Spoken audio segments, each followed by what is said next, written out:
Good morning and welcome to the scoreboard, the morning report. You know, the kind of report that you used to get in the newspapers, and you could go to it immediately, see all the scores, see the standings, see who the top scorers were. But we don't see those anymore.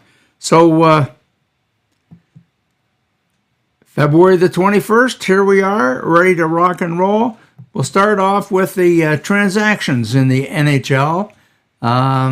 One of interest to us locally, Ottawa Senators assigned defenseman Dylan Hetherington, Jack Larson, and the big one,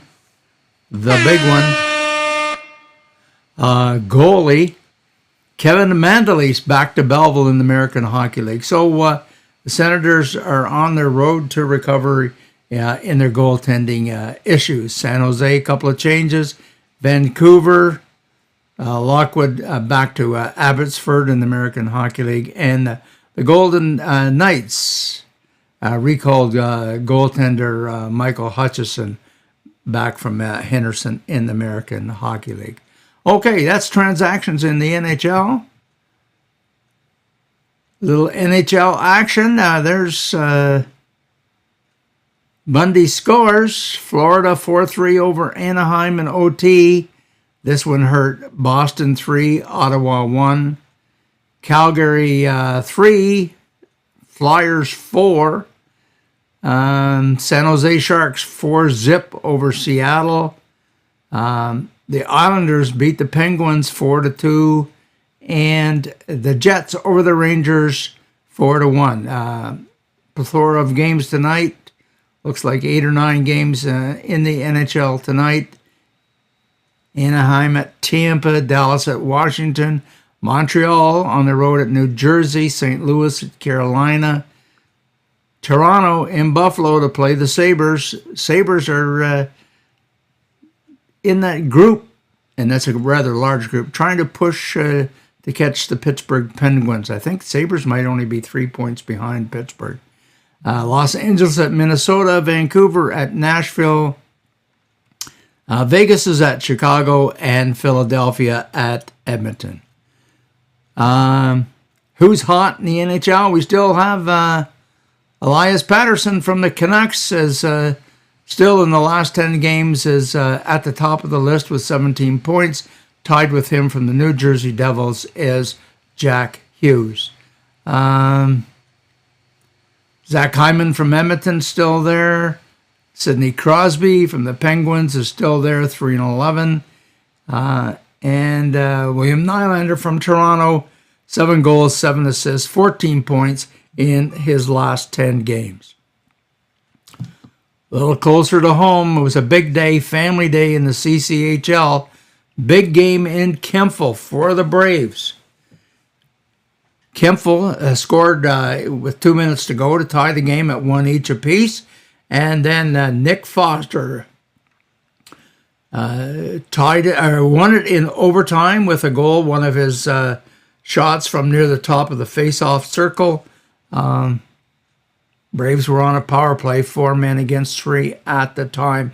Goaltenders played well. Braves had plenty of opportunity, to put that game away early between breakaways and missed nets and all kinds of opportunities which they failed to come through with.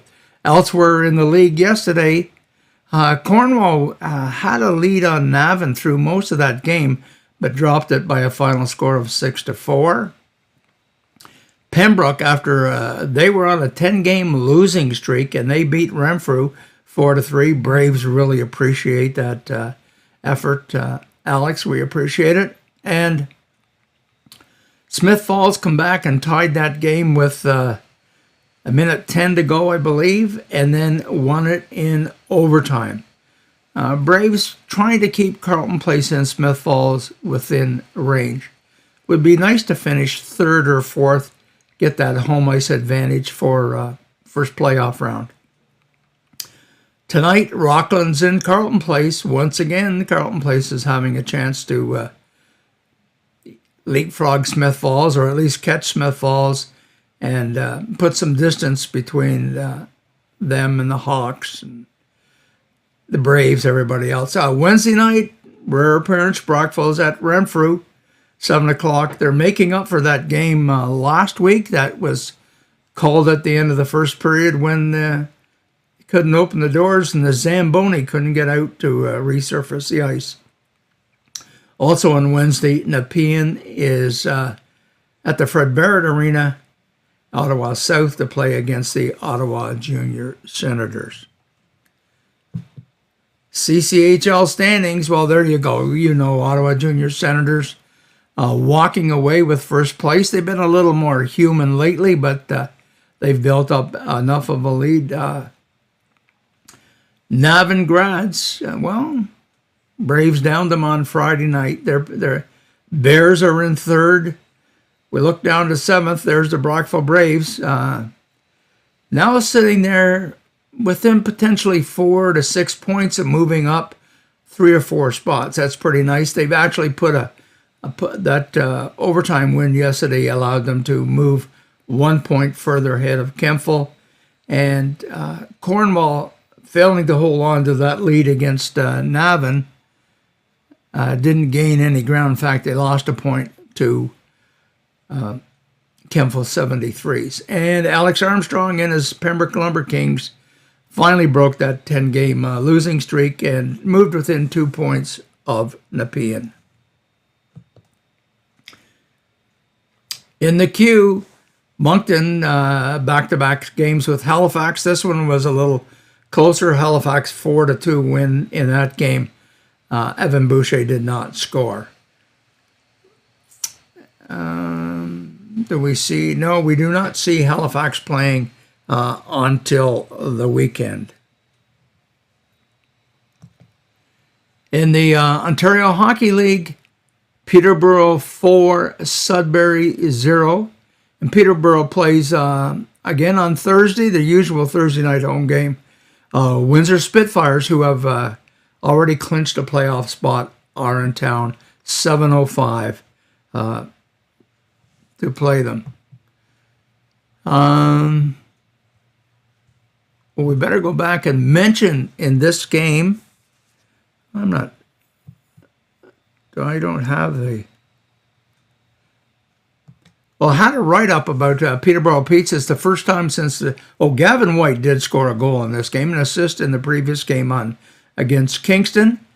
And that was a shutout, and a 4-0 shutout over Sudbury yesterday. Gavin White scored, as I said. That's the first time Peterborough Pizza put 2 victories back-to-back since the trade deadline, which is now 6 weeks ago. So Pete's looking a little better, and they did put a couple of points, I think, between them and Hamilton. So they're trying to solidify a decent position for that playoff round. Let's take a look at yesterday. Burlington 5-3 winners over Oakville. They crossed that Burlington Cougars went across 16 Mile Creek. I think that's the dividing line between the two cities. And came away with a 5-3 win over Oakville. On Thursday, Oakville is in Brantford. Out west, and I mean west, there was no games for Salmon Arm, but they do play again on Friday. They're hosting Merritt. And then on Saturday, they are in Cranbrook. So that's the next action for Ryan Gillespie. No action for our guys in the NCAA. Cody Mons at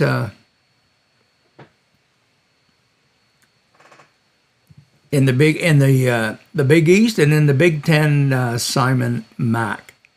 So I guess that's sort of. Oh, did I use the horn? We'll use it twice there to say that we used the horn in today's show. So